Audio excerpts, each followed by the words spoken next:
Hello. What's up, folks? It's me, Daniel Webby here, and today I'm going to be talking about Guts versus Eren. The edgy boy versus the edgy boy. Who will be victorious? Isayama, the author of Attack on Titan, was actually inspired by many different series. According to the Attack on Titan guidebook, one of his inspirations was actually the manga Berserk, along with the film director Quentin Tarantino, the game Monster Hunter, and Jurassic Park. This versus battle seemed pretty fitting to me, as Guts has fought numerous beasts and apostles that have been hundreds of meters tall, just like Eren. Both have an overarching theme of being quote-unquote strugglers, with both stories being set in a medieval European-styled world. Also, since Eren Jaeger is now in Fortnite, I thought this would be a pretty fitting time to release this. So warning, there will be spoilers for all of Berserk and Attack on Titan. Again, warning. All spoilers for Attack on Titan and Berserk. You have been warned. Starting off, I will assume that you will have at least a passing knowledge of both series, so I won't go too in-depth on narratives for either character. When the story of Attack on Titan begins, Eren is just a small boy when he watches the city around him be ravaged by Titans after the colossal and armored Titan appear. His own mother is devoured in front of his eyes by the Smiling Titan. The attack would be the germ, the nucleus of Eren's hate for Titans. Now, Eren is not just some normal human. After surviving 3 years in the training corps, he becomes a member of the Survey Corps. According to statements in the databook, he was only second to Mikasa in unarmed combat, though because of his impulsive and reckless personality, he didn't perform that well in action. During the defense of Trost, during the second colossal attack, he was eaten by a Titan, ironically bringing forth his power of transformation into the Attack Titan. His powers now include high regen abilities, which includes lost limbs. The fleshy vessel around him is 15 meters tall. Initially, though, he had no control over this form, but he later gains function very quickly. According to the Science of Attack on Titan book, there's a description of the average strength of a Titan, saying they're at least 720 times stronger than a human. He is stronger, a lot stronger, as he is able to decapitate a 7-meter Titan and a fellow 15-meter Titan with one punch. At one point, he lost his arms, and using his mouth, he bit an abnormal Titan, lifting it into the air before throwing it into 2 other Titans, the force of which went through a building, putting him bare minimum at building level. One of his greatest strength feats was when he, with much effort, lifted the massive boulder over his head, carrying it to Trost's gate to block the hole. I calculated the boulder to be around 24 meters via pixel scaling, though I've seen others say it's anywhere from 16 to 20 meters tall. So to speed run through the calcs real quick for those curious. So the calcs, 24 divided by 2 is 12, 12 is the radius, 600p divided by 375 pixels times 15 meters is 24 meters tall. The circumference is pi times 24 is 75.39. 4 divided by 3 times pi times 12 to the power of 3 is 2,304 times pi, which is 7,238.22 for the volume.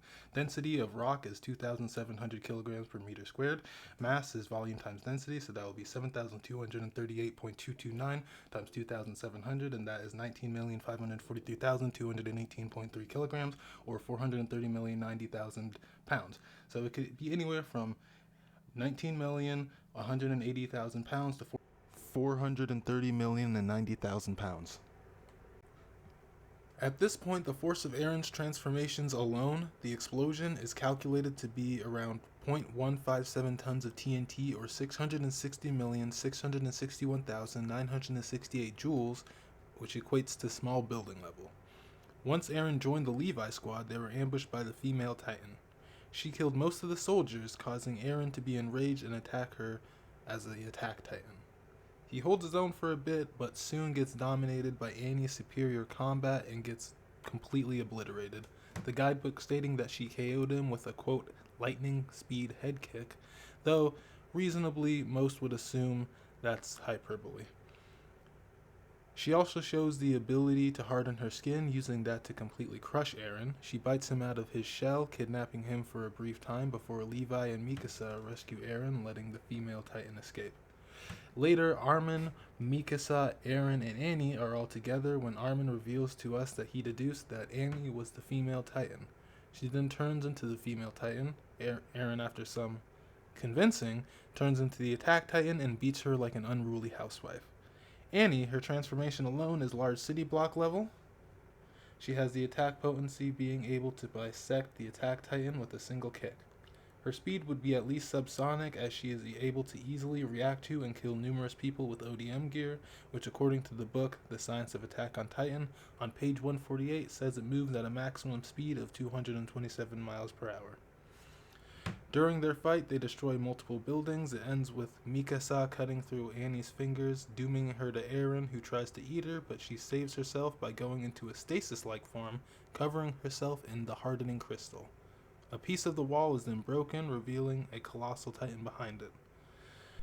Armin theorizes that the wall itself is made up of titans. Kanji tells Eren if he were to learn Annie's hardening ability, he can use it to close up a breach in one of the walls. Later, he is captured by Rod Reese, and Historia almost lets herself be turned into a titan to eat Eren, but she realizes her father has ulterior motives. She breaks the titan vial and frees Eren from his shackles. As Rod Reese licks up the titan's spinal fluid, Eren drinks some of his own, gaining the ability to harden, and they all escape the cave before Rod turns into the biggest titan so far seen in the series. This hardening grants him strength and durability, which is even tougher than Reiner's armor. To scale Reiner's durability, he survived the colossal titan falling on him. I'll be using durability feats from across the series here, as at no point is it stated or implied that he is any more or less durable post or pre-time skip. Using more math to figure out the weight of the half-bodied colossal, he is approximately 1,460 tons. Berthal was on top of the wall rose, and that was stated to be 50 meters tall. PE equals mgh, which is potential energy, equals mass times gravity times height, and that will be 1,460 times 9.8 times 50, which is 715,400 joules, or small building level. Eren uses Jaw Titan to crush Miss Tiber using its jaws. It crushed the hardening barrier, and he gains the abilities of the Warhammer Titan via literally eating Miss Tiber. He is right beside Berthal when he transformed, and using the calc from the Spinosaurus on the forums, it said that he tanked about 12.094 tons. He also survived Armin's colossal transformation, which broke the founding Titan's skeleton. The explosion has been calced from city block level to large town level.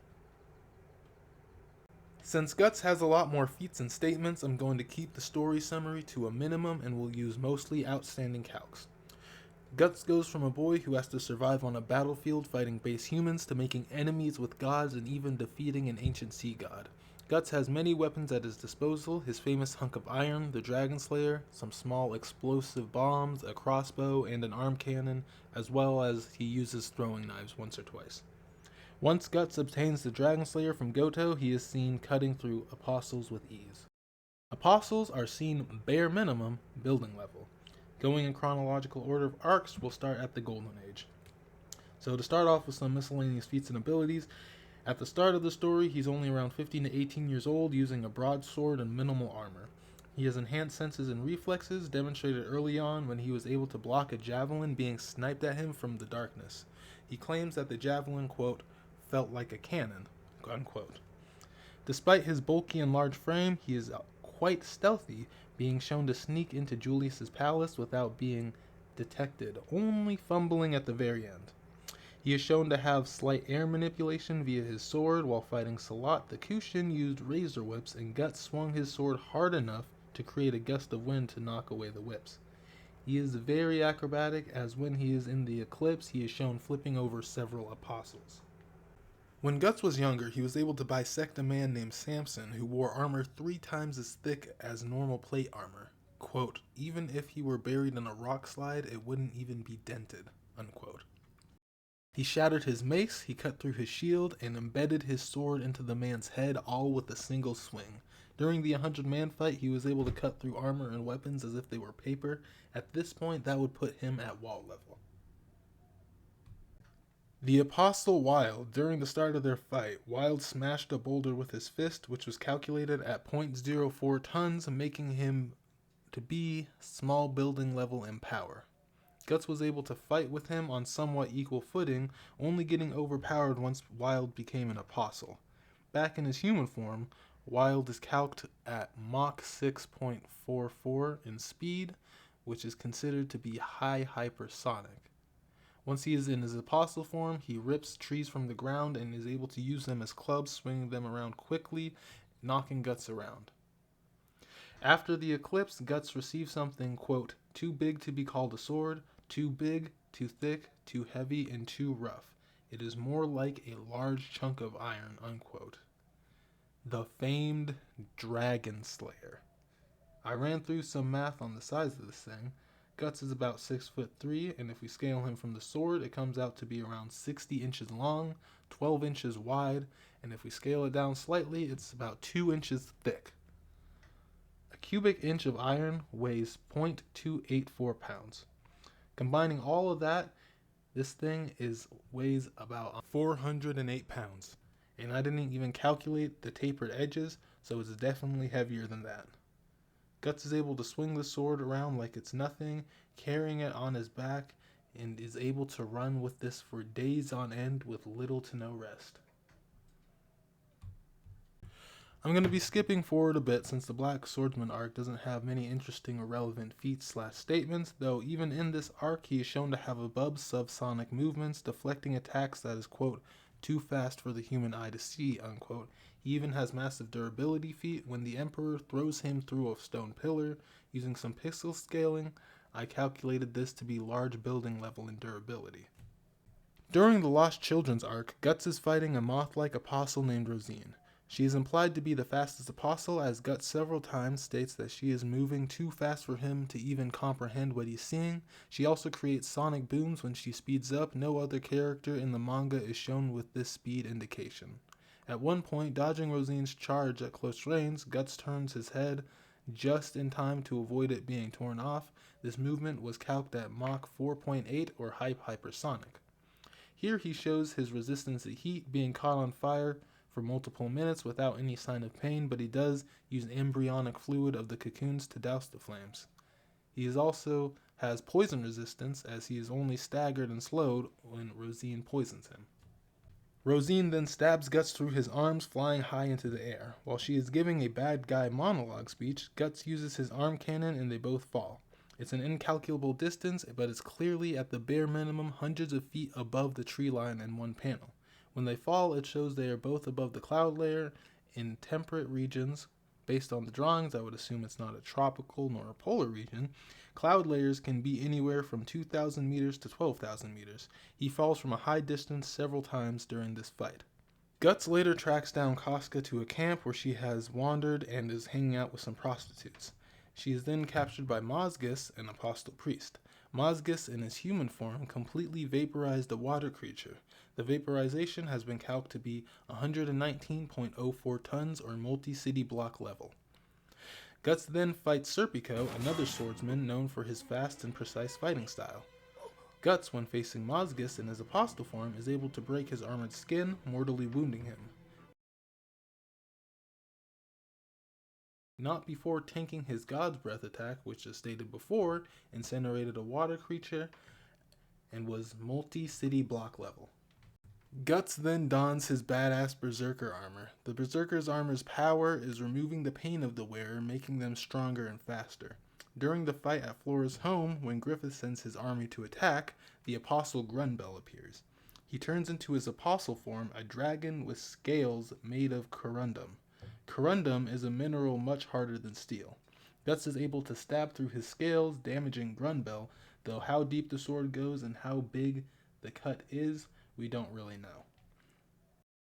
While fighting Ganishka's storm form, Serpico is fast enough to jump in front of Guts, blocking Kanishka's lightning. This movement is calculated at 11,531 meters per second, which would be Mach 33 or high hypersonic.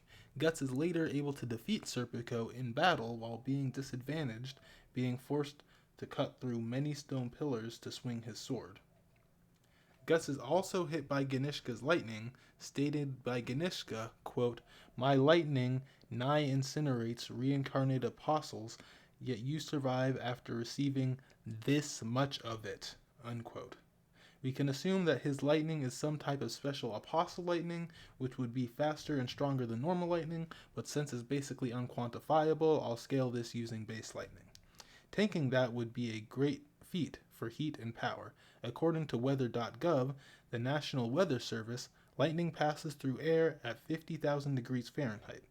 They said the heat changes depending on what's conducting it, and that air is a very poor conductor.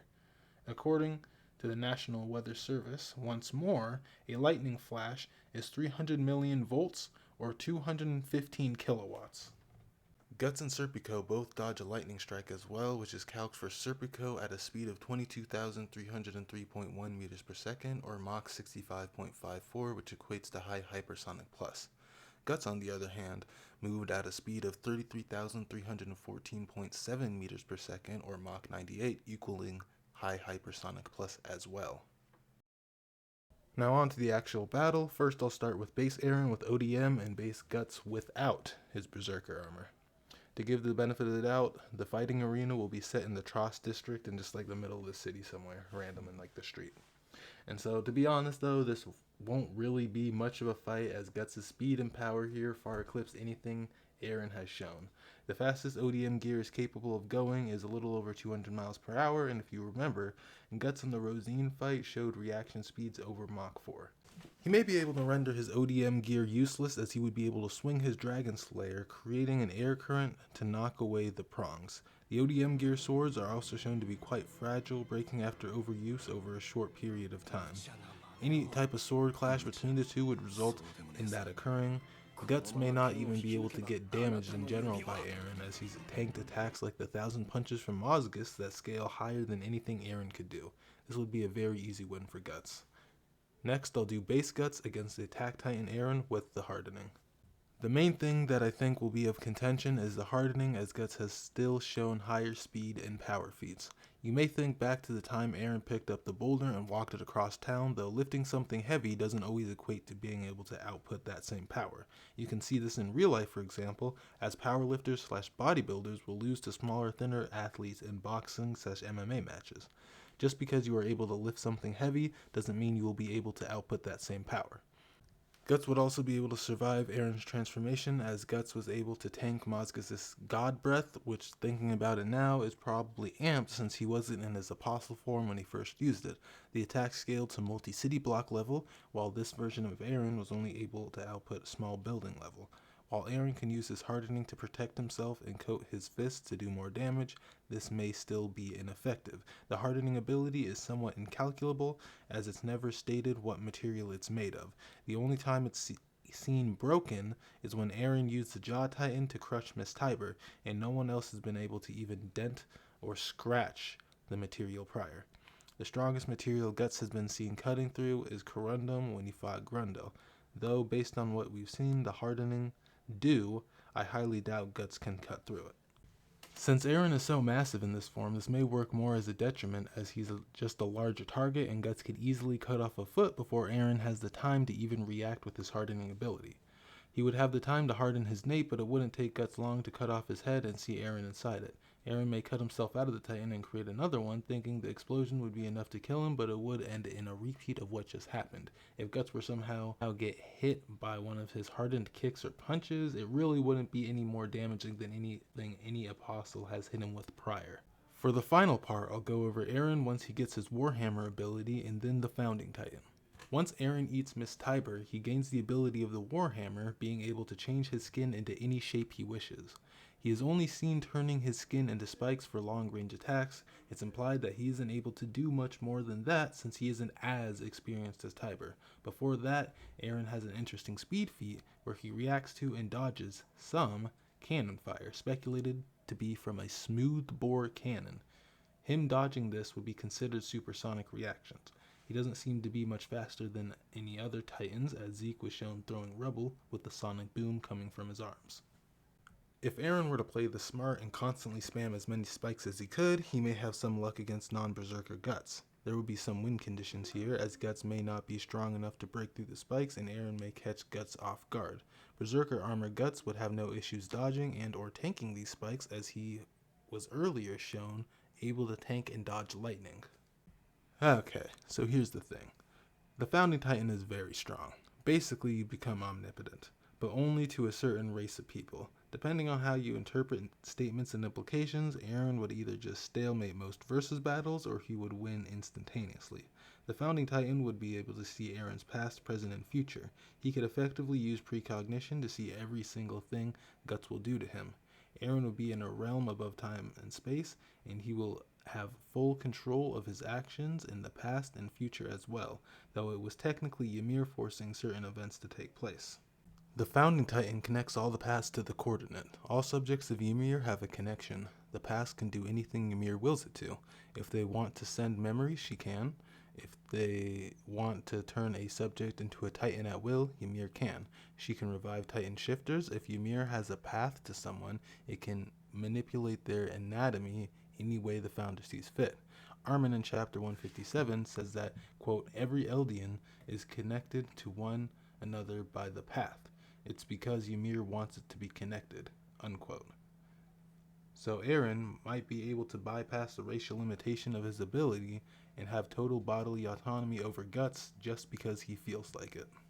If we go with an interpretation that makes Eren fourth dimensional, this would bring up issues as well. Eren has never shown any feats, nor is implied to have done anything that would be considered universal plus. His only time manipulation is contingent on the manipulation of memories, as he can spawn and control past titans. In one panel, someone claims that the path is in a dimension where, quote, neither life nor death exists, quote. Would that mean he is physically incapable of dying? Ymir revived Zeke, and Eren had his head shot off and was revived as well. This could mean that no matter what Guts could do to him, he may just keep coming back, an eternal stalemate. None of that would really matter though, as Eren would activate the rumbling, spawning thousands of colossal titans from the walls around him. Even though peak Guts and his berserker armor could kill an individual titan with little to no issue, he would be quickly overwhelmed. Anyway, that's it for the video. Comment below what you think. Anything you think I missed / didn't consider. Any criticism / advice on the quality of the video is greatly appreciated. Like and subscribe if you want to see more videos like this in the future.